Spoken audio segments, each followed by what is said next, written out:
السلام عليكم ورحمة الله وبركاته. الحمد لله رب العالمين والعاقبة للمتقين فلا عدوانا إلا على الظالمين،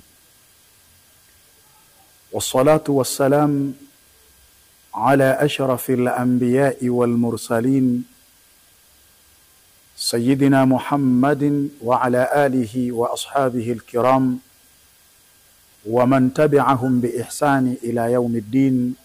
أما بعد. Ndugu waandishi wa habari, baada ya kumshukuru Mwenyezi Mungu Subhanahu wa Ta'ala na kumtakia rehma na amani mtume wetu Muhammad sallallahu alayhi wa alihi wasallam pamoja na watu wake na maswahaba wake kwa ujumla, awali ya yote kwanza nitangulize shukurani zangu za dhati kwenu nyinyi juu ya ufanisi mzuri na weledi mzuri wa kunakili habari na kuzifikisha katika umma kama zilivyo, na hususan zile habari ambazo zinaelimisha jamii na kufundisha umma. Lakini pia nikushukuruni sana kwa uharaka wenu, kwani mara tunapokuhitajini huwa hamfanyi ajizi, huwa mnaitika wito mara moja. Mwenyezi Mungu Subhanahu wa Ta'ala akulipeni kila la kheri na kuongezeeni uweledi katika kazi hii. Na leo tumekuiteni hapa kwa ajili ya kutoa muongozo namna ya kusherehekea sikukuu ya Eid al-Adha. Lakini pia muongozo huu unahusu khutba za Eid al-Adha, namna gani zinatakiwa ziwe. Muongozo huu moja kwa moja unatoka Baraza Kuu la Waislamu wa Tanzania BAKWATA, chini ya uongozi wa Sheikh wa mkoa Sheikh Hassan Musa Anzuruni Kabeke.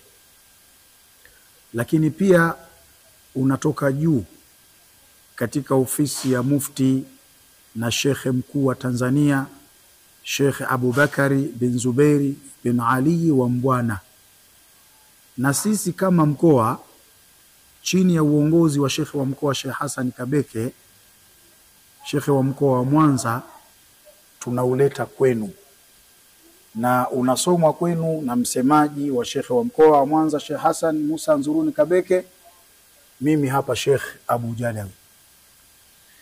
Sheikh wa mkoa wa Mwanza anawaagiza mashekhe wote wa wilaya pamoja na maimamu na makhatibu wa misikiti yote iliyoko chini ya Baraza Kuu la Waislamu wa Tanzania BAKWATA, ya kwamba hutuba za Eid al-Adha pamoja na kuwa zitazungumzia mambo yanayohusiana na Eid, lakini agizo kutoka kwa Mufti, hutuba zisiache kuzungumzia nukta 5.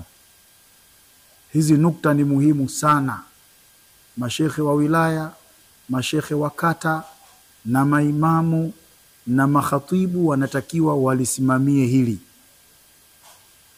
Haya mambo 5 ambayo Mufti anasisitiza yazungumzwe katika hutuba. Jambo la kwanza, makhatibu wazungumzie umuhimu wa amani. Na jambo la pili, wazungumzie umuhimu wa maadili katika jamii. Na jambo la tatu, wanatakiwa wawanasihi watu wawe makini kwa kila wanachokifanya, kwa sababu jamii inapopoteza umakini kwa kile inachofanya, basi ustawi wa jamii hauwezi kuwa sawa sawa. Lakini jambo la 4, makhatibu wawahimize watu wajitokeze katika uchaguzi mkuu.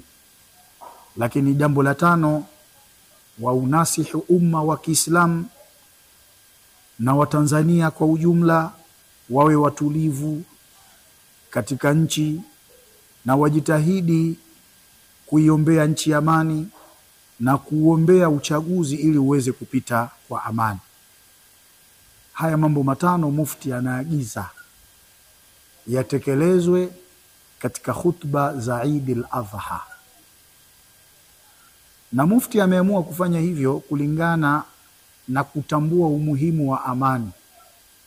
Bila amani hakuna kinachoweza kuendelea. Ukiona shughuli leo zinaendelea, mambo ya kiibada yanaendelea, ni kwa sababu ya amani na utulivu ulioko katika nchi yetu. Na ndio maana Nabiiullah Ibrahim alayhi salam alipokuwa akiuombea mji wa Maka, aliuombea Mwenyezi Mungu Subhanahu wa Ta'ala aujalie upate vitu viwili. Akauombea amani, lakini pia akauombea uwe ni mji wenye riziki.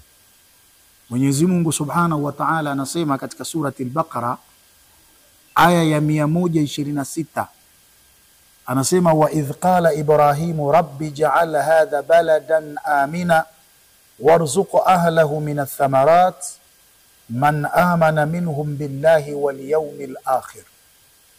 Kasema Mola wangu nakuomba ufanye mji huu uwe ni mji wenye amani na uwaruzuku watu wake aina za matunda, wale watakaomwamini Mwenyezi Mungu miongoni mwao na wakaiamini siku ya mwisho. Kana kwamba Nabiiullah Ibrahim alayhi salam katika maelezo haya alibagua, akamuomba Allah neema hii waipate waliomwamini Allah na wakaiamini siku ya mwisho. Hiyo basi wale ambao hawamwamini Allah wala kuiamini siku ya mwisho wasipate hii neema ya amani.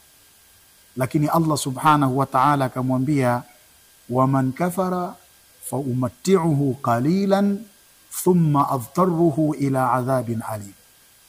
Na yule atakayekufuru nitampa starehe kidogo hapa duniani, lakini baada ya kufa nitamkokota kumpeleka katika adhabu iumizayo. Katika aya hii na mazungumzo haya ya Nabiiullah Ibrahim yanaonyesha umuhimu wa amani. Tazama, Nabiiullah Ibrahim kabla ya kuomba riziki akatanguliza amani. Kwa nini? Mahala popote penye riziki kama amani haiko, hiyo riziki haina faida yoyote. Watu hawawezi kuenjoy juu ya hiyo riziki walionayo. Kwanza amani ndio watu wanaweza kufaidi matunda yanayotokana na riziki. Ndio maana akasema rabbi ja'al hadha baladan amina. Mwenyezi Mungu nakuomba ufanye mji huu kuwa ni mji wenye amani. Kaomba kwanza amani, kisha akasema warzuqu ahlahu min ath-thamarati. Na watu wa balagha wanatuambia wa fi taqdimi wa ta'khir tujadu fihi aghradhul balaghia. Ukiona jambo limeanza kutajwa iwe ni kwenye Qur'an au kwenye sunna na jengine likacheleweshwa, fafihi aghradhul balaghia, basi jua ndani yake kuna malengo ya kibalagha. Wa aghradhul balaghiyati huna, na malengo ya kibalagha yanayopatikana katika aya hii, ihtimamu sha'nil muqaddam, ni kupewa umuhimu jambo lililoanza kutajwa. Kilichoanza kutajwa hapa ni amani kabla ya riziki. Amani kwanza kabla hata ya biashara.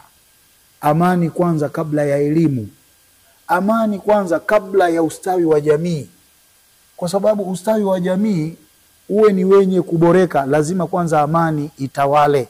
Ndio maana akasema rabbi ja'al hadha baladan amina warzuqu ahlahu min ath-thamarati. Baada ya amani ndio akawaombea riziki. Kwa hiyo amani ni jambo la kuchungwa, ni jambo la kulindwa, ni jambo la kuenziwa. Kwa hiyo mufti anasisitiza nukta ya amani, watu wajulishwe umuhimu wa amani. Lakini pia Waislamu wawe ni wa kwanza kutunza amani. Lakini pia Mwenyezi Mungu Subhanahu wa Ta'ala sehemu nyingine anasema wa daraballahu mathalan qaryatan kana aminatan mutma'innatan ya'tiha rizquha ragadan min kulli makan fakafarat bi an'amillah fa'adhaqaha Allahu libasal ju'i wal khawf bima kanu yasna'un. Mwenyezi Mungu anasema wa daraballahu mathalan, na akapiga Mwenyezi Mungu mfano, qaryatan, kukipigia kijiji, kanat aminatan mutmainna, kijiji hicho kilikuwa na amani na utulivu. Yaatiha rizquha raghadan min kulli makan, riziki yake inakwenda kwenye kijiji hicho hali ya kuwa ni maliwadha kutoka kila mahala. Fakafarat bi an'amillah, watu wa kijiji hicho wakakufuru neema za Mwenyezi Mungu Subhanahu wa Ta'ala. Faadhaqaha Allahu libasa al-ju'i wal khawf, Mwenyezi Mungu akawaonjesha vazi la njaa na hofu, bimakanu yasnaun, kwa yale waliokuwa wanayafanya. Mwenyezi Mungu Subhanahu wa Ta'ala amejalia nchi yetu hii ya Tanzania ni nchi yenye amani, ni nchi yenye utulivu, riziki inatuijilia hali ya kuwa ni maliwaza kutoka kila mahala. Hii ni neema kubwa ambayo Mwenyezi Mungu Subhanahu wa Ta'ala ametuneemesha. Kwa hiyo tusivuruge amani, tusivuruge utulivu uliopo. Endapo tutavuruga amani na utulivu uliopo, Allah Subhanahu wa Ta'ala hashindwi kutuonjesha vazi la njaa na hofu. Kivuruga amani tuna utulivu, basi vazi la njaa na hofu ni halali. Njaa ikishapatikana, hofu ikishapatikana, na hofu inapatikana kwa sababu ya vita. Mifano tunayo katika nchi za wengine. Hapa Kongo hapa, walipokufuru neema ya Allah wakaondoa amani na utulivu, Allah amewavisha libasa al-ju'i wal khawf. Lakini tutazame nchi ya Libya. Kuna nchi iliyokuwa na neema kama vile nchi ya Libya. Raia wake walikuwa na neema, wakalewa na neema. Mwenyezi Mungu walipoondosha amani na utulivu, Allah akawavisha libasa al-ju'i wal khawf. Lakini tutazame nchi za Iraki. Sasa na sisi yasije yakatokea yale yaliyotokea wenzetu. Na kwa bahati mbaya, an-ni'matu la tu'rafu illa bizawaliha, neema haijulikani mpaka pale itakapoondoka. Lakini kama ipo, uwezi kujua kwamba hiyo ni neema. Sasa sisi ni watu wenye akili, na Mwenyezi Mungu anasema fa'tabiru ya ulil absar, zingatieni enyi watu wenye macho. Na neno i'tibar min al-uburi ni kulihamisha tukio fulani ambalo limemtokea mwenzio ukalileta kwako, kwamba yule alifanya kadha, kumetokea kadha, na mimi endapo nitafanya hivyo yatanitokea kama yalivyomtokea mwenzangu. Kwa hiyo lazima tuwe ahlul i'tibar, watu wa kuzingatia. Kwa kuyaonelea hayo, ndiyo maana mufti anasisitiza hizi nukta 5 makhatibu lazima wazigusie. Mwongozo huu unatoka kwa mufti wa Tanzania na umeshuka katika ofisi ya Sheikh wa mkoa wa Mwanza, Sheikh Hassan Musa Anzuruni wa Kabeke, na umesomwa kwenu na msemaji wa Sheikh wa mkoa wa Mwanza, Sheikh Abu Jadawi. Na unatakiwa sasa waupokee mashekhe wa wilaya na wao washuke nao chini na wausimamie. Tunatanguliza shukurani zetu za dhati kwa ufanisi mwema juu ya jambo hili. Lakini Shekhe wa mkoa wa Mwanza anakutakieni Eidul Mubarak, kullu amin wa antum bikhair, taqabbal Allahu minna wa minkum salihul a'mal. Lakini pia anasisitiza watu wajitokeze kwa wingi kudiriki swala ya Eid, na baada ya swala wasitawanyike, wasubiri khutba imalizike. Kwa nini? Kwa sababu swala ya Eid ni pamoja na khutba, lakini watu hawaelewi. Ukiswali swala ya Eid halafu ukaondoka, unapitwa na ubora mkubwa sana. Swala ya Eid ni pamoja na khutba za Eid. Wassalamu alaikum wa rahmatullahi wa barakatuh.